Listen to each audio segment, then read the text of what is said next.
Hello friends, welcome back to the channel. Another day, another tech controversy. After Cloudflare, the next news, and now the LinkedIn.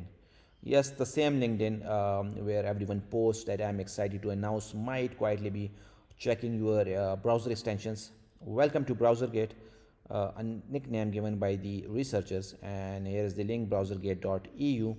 And I will attach the link in the description as well.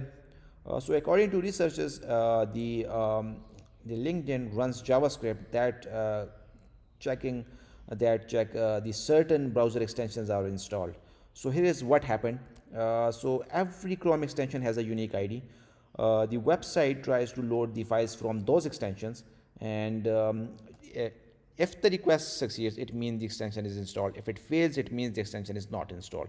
So by doing this, the website can like get detect the different kind of a tools like the automation tools or the job hunting kind of a tools or the privacy tools.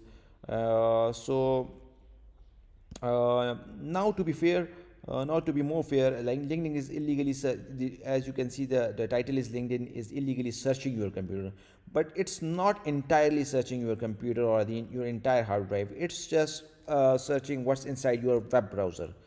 So if you see, if you open this website, browsergate.eu, and there is a section in they have also attached the evidence, and on the right side of the quick link section, there is a link called downloads evidence pack. If you open this page, and if you open this screen, there is an exhibit 1, the LinkedIn JavaScript bundle. uh, there's a link called download JavaScript bundle, and I have already downloaded it, and I will show you in a couple of minutes. Download that file, and if there is only one file in it, and the file name is this .js. This is a random kind of the number, random kind of a string, and the size is 2.7 MB, 13,159 lines of the minified JavaScript. So this is the file LinkedIn serves to every Chrome users who visits linkedin.com, and it contains the hard-coded array of more than 6,000 extension IDs. And if you if you download that file and open in your VS Code or any extension you like, you can easily search for this array. And also this file contains a detection function called the fetch extensions, active scanning via fetch function to Chrome extension, and any developer can verify this. Let me open the linkedin.com and right click and click on the inspect, and now I have to open the it's not get open. Yeah, I have to open the console tab, and as you can see, this get type and http get type, and it's like clearly using the fetch function, and we are getting the error. The Chrome extension is clearly mentioned here, and if you see on the right side, this error is keep going, this number is keep growing.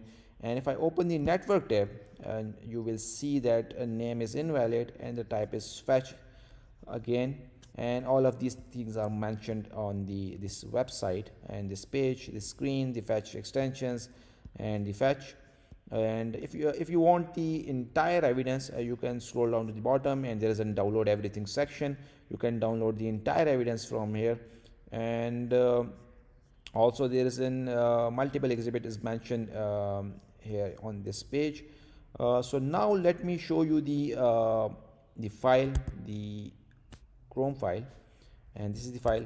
First we can search for the fetch extensions. The fetch extensions function exists, which is mentioned on the page. And now search for the Chrome extensions. You can see the fetch function is used, and this fetch function is using the ID and the file in the above line destructuring. And if I scroll just a little bit to the top, this is the array.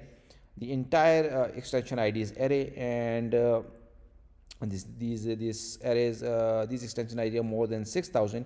And if I grab any of the extension ID and open the Chrome Web Store google.com and paste the extension name here, you will get that extension. And let me grab another one and paste it here, so you will get the extension. So now so what's the important question is, should the website like should any website be without the user consent should be doing these kind of a stuff or these kind of a things without clearly mentioning it to the user? The user is never asked, never told. LinkedIn privacy policy doesn't mention it at all. And also, if you check on this website, they have mentioned this is illegally and potentially a criminal offense in every jurisdiction we have examined. Okay. Also, the LinkedIn is not a small kind of a startup. It's owned by Microsoft. Okay, so also what else we can expect from the company like Microsoft, who constantly talking about the privacy and trust. And when these kind of people hear these kind of a things, so it definitely raises concerns and questions. So anyhow, so anyway, this was the story behind the BrowserGate.